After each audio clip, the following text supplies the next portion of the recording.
Je me considère comme jeune réalisateur, même si j'ai fait beaucoup de courts, enfin de très courts métrages, on va dire. Euh, je suis technicien du cinéma avant tout. Moi, j'ai pas fait d'école de cinéma. J'étais un peu obligé de travailler et de faire du cinéma en même temps. C'est-à-dire que je travaillais la journée, je faisais beaucoup de petits jobs et la nuit, je faisais de la régie et notamment gracieusement. Mais c'était un plaisir, quoi. C'était pouvoir apprendre sur le tas, c'était super. Donc j'ai commencé par la régie. Petit à petit, j'ai trouvé une porte ouverte avec l'univers de YouTube qui montait à l'époque. Et j'ai monté une société de costumes parce D'accord. qu'il y avait une demande. J'ai trouvé une espèce de niche où j'ai réussi à me caler là-dedans.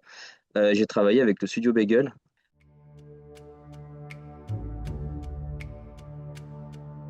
un directeur de production qui m'appelle et qui me dit: Ah, tu sais bricoler? Je dis: Ouais, bah dis viens, il y a des accessoires à faire. Je ne savais pas dans quoi je m'embarquais, mais en fait, je me suis retrouvé dans une pub australienne où fallait créer des décors avec des marionnettes. J'ai appris à faire ça, j'ai fait des castelets, des trucs énormes. Ça s'est très bien passé. Un collègue m'appelle et il me dit j'ai un projet, il faut que tu viennes avec moi. Je dis ok, il n'y a rien d'autre à faire, c'est le Covid. Donc je pars avec lui et je me retrouve embarqué malgré moi et à ma grande surprise.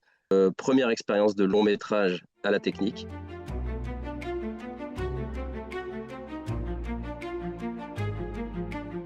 Souvent, les making-of parlent beaucoup de tournage, mais la préparation, elle est fastidieuse, elle est longue, elle est sur un film comme Dracula, je pense qu'il y a je sais plus combien, il y a plus de 5 mois de préparation. Le réalisateur et certains chefs de poste, ils travaillaient dessus, même avant nous, avant les techniciens.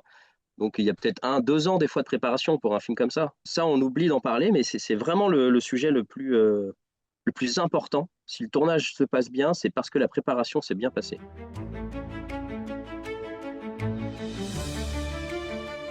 Un jour, on s'est dit, bah tiens, vu qu'on fait des films ensemble comme ça, pour se marrer, pourquoi on ne ferait pas ça de manière professionnelle?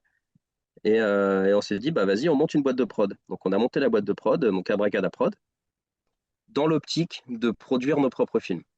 Ce que moi je veux faire, en fait, mes très courts métrages, je veux condenser sur des très courtes durées, pour des sortes de budget, hein, c'est juste pour ça, hein, je veux aller essayer des genres, je veux aller essayer des effets spéciaux, je veux aller essayer des effets de cadrage, je veux que ces films-là me servent comme, comme entraînement pour des formats plus longs. J'écris les séquences en pensant aux comédiens que je vais mettre. C'est-à-dire que je D'accord. sais que, parce que j'ai pas de répétition, j'ai pas la possibilité de faire toute cette prépa qu'on fait sur un film qui est budgété, parce que mobiliser des gens sur des longues durées, ça coûte de l'argent.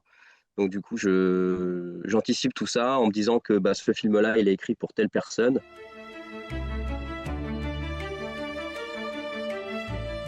C'est un plan séquence. C'est-à-dire que la comédienne, elle a une phrase à dire, elle a une expression à avoir. C'est de la comédie en plus, donc il y a une rythmique à respecter. Il y a un certain temps au moment où elle donne sa phrase et où le mur tombe. Il ne faut pas que le mur tombe trop tard ou trop tôt. Cette séquence-là était très drôle parce que j'étais derrière mon combo, derrière le mur, et il fallait que je donne le top à la déco pour casser le mur. S'il était trop tard, bah, la séquence elle n'aurait pas été drôle. S'il était trop tôt, pareil. Donc il fallait que ça tombe pile. Et j'ai dû faire au moins, on a fait 14 prises avant que je lance le top. Ça a marché et il fallait que au moment où le mur tombe, le mec rentre.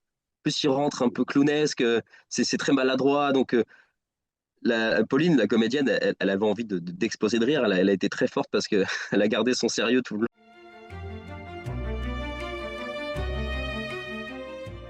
Pour la première fois, c'est un film que j'ai fait de manière personnelle, dans le sens où c'est une histoire perso. J'ai pas essayé de faire rire, j'ai pas essayé de faire pleurer, je sais pas de faire passer une émotion particulière, j'ai juste un constat onirique, parce que moi, mon cinéma, c'est plus le fantastique. Et donc demain il fera beau, c'est mon constat d'Alzheimer. Ma grand-mère a Alzheimer. Elle a peur de l'eau, aquaphobe, hein, complètement. Elle peut pas nager, etc. Elle a peur de faire du cheval. Elle a jamais fait de cheval. Il y a certaines choses comme ça qu'elle n'a jamais pu approcher dans sa vie. Et aujourd'hui, bah, les accompagnants de l'EHPAD, ils l'emmènent à la piscine, elle est contente. Ils l'emmènent faire du cheval. Elle se souvient même plus qu'elle avait peur de ça. Et moi, je vois une beauté dans tout ça. Je me dis, voilà, malgré sa situation, elle a, elle a quand même, elle découvre des choses. Bon, malheureusement, elle s'en souvient pas derrière, mais elle découvre des choses qu'elle s'était interdit de faire en fait avant. Et pour l'histoire de la petite fille, si on a vu le film, c'est que elle vit, euh, on va dire qu'elle va sur ses 80, euh, et pour elle, elle a 6 ans. Elle s'imagine encore qu'elle va à l'école, elle s'imagine, enfin, elle a des souvenirs très précis de quand elle était gamine. Donc j'ai écrit ce film-là, voilà, sur le constat d'Alzheimer et plus globalement les maladies cognitives, où elle s'imagine qu'elle parle à elle-même jeune, euh, jusqu'à ne plus se souvenir de tout ce qu'elle a fait du début à la fin du film.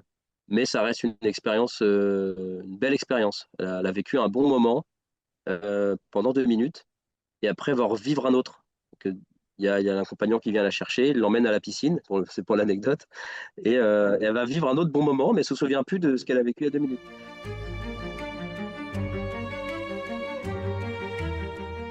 Euh, j'ai toujours eu envie de revoir des films d'époque, des films avec des voix nasillardes. Où on parle comme ça, par exemple. J'adore ces Ouais. films-là. Cette époque-là qui aujourd'hui n'est. Alors, on a fait The Artist qui est d'avant, c'est des films muets, mais je veux dire, là, c'est les films avec du son, avec un son criard, avec des musiques pétées, tout est. On est vraiment dans un truc un peu à l'image d'un vinyle, quoi. Et je voulais refaire un film comme ça. Et encore une fois, la déco du long métrage m'a appris le métier, et le métier de la déco, c'est d'abord de la recherche. Donc du coup, je me suis renseigné, j'ai appelé des spécialistes pour le coup, et ils m'ont dit, voilà, pour faire un film en noir et blanc, il faut faire des décors en couleur. Je dis, ok, c'est-à-dire, il me dit les couleurs. euh, donc en fait, il dit, oublie tout ce que tu as appris sur les couleurs en décor en couleur.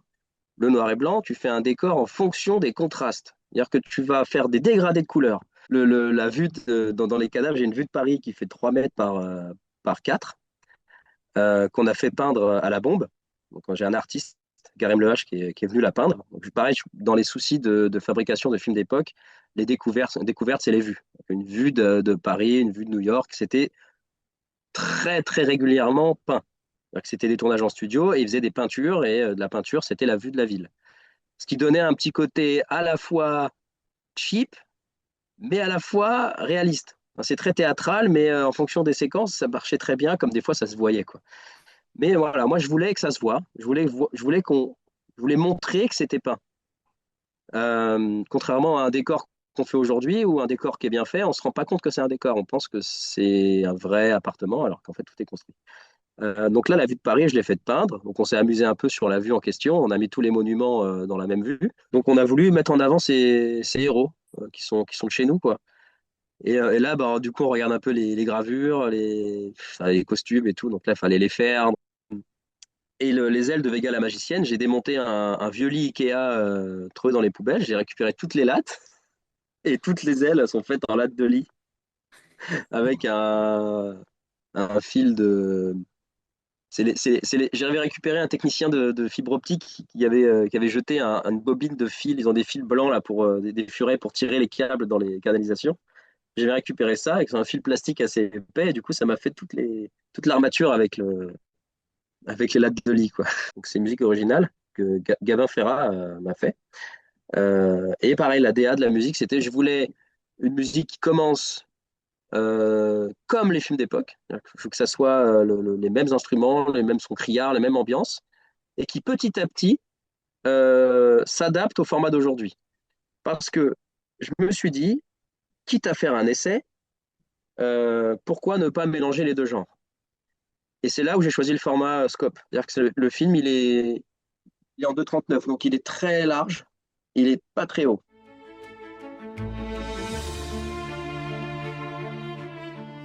Alors, Elles vivent l'enfer, c'est encore une fois un nouvel essai. Mais encore une fois, je voulais alors à la fois tester d'autres horizons sur le genre. Donc là, je suis à la limite de l'horreur. Je voulais qu'Elles vivent l'enfer soit un peu entre les deux. Je veux que ça soit assez violent pour choquer et en même temps pas assez pour que ça soit pas vu par tout le monde. Donc, donc j'ai essayé de faire ça. Encore un film qui a été tourné 100% en studio, La poignée de porte qui fond. Je voulais que ça soit vrai. Encore une fois, pour tester quelque chose, bah, du coup, j'ai appelé un accessoiriste meuble, qui je travaille souvent, qui a moulé une poignée de porte que j'avais choisie et qui me l'a refaite en alliage d'étain mélangé avec un autre métal, qui fond en fait plus rapidement que le métal que j'avais choisi sur la poignée. Et pour le coup, comme lui de l'habitude, ben, il m'en a pas fait une, il m'en a fait 16. Donc là, j'avais le droit de faire plusieurs prises. Et comme je ne savais pas du tout comment ça allait marcher, et d'ailleurs, ça a été long avant d'avoir un résultat, euh, je voulais que ça coule, vraiment que ça coule comme ça et que ça goûte. Et au début, ça cassait. Après, c'était... Heureusement que j'en avais plein. Donc, on a fait 8 prises, je crois, avant d'arriver à la bonne. L'explosion, alors pour le coup, l'explosion, j'ai fabriqué un canon à air comprimé euh, dans lequel j'ai chargé. En fait, j'ai fait un trou dans le mur avec une brique, une fausse brique en bois. Le mur, il est en carrelage avec quelques briques et j'ai une brique en bois. Et du coup, derrière, j'ai un tuyau et j'envoie le boulet de canon en fait en live quoi. Euh, donc pour le coup, là, la comédienne, elle a pas à surjouer. Le boom, il est vraiment arrivé quoi. Donc elle a été vraiment surprise. C'est pas uniquement les violences conjugales, c'est pas uniquement les violences physiques, c'est pas. Il y a les violences, il y a la morale, il y a les violences psychologiques, j'ai même mis, alors pas tout le monde l'a compris, mais j'ai mis le doigt sur l'excision aussi, sur les violences physiques extrêmes. Mm. Le moment où elle saigne, c'est à l'image de ça, en fait, de cette barbarie. Enfin, on est dans la barbarie, vraiment. C'est pour ça qu'on est à la limite de l'horreur, parce que je me dis, ce qu'elles vivent, c'est rien d'autre qu'un film d'horreur, en fait, quoi. Donc, effectivement, c'est comme tu dis, voilà, je veux pas montrer l'acte en lui-même, mais cette femme dans le film, elle représente toutes ces douleurs. Elle les vit pas directement. Elle les représente.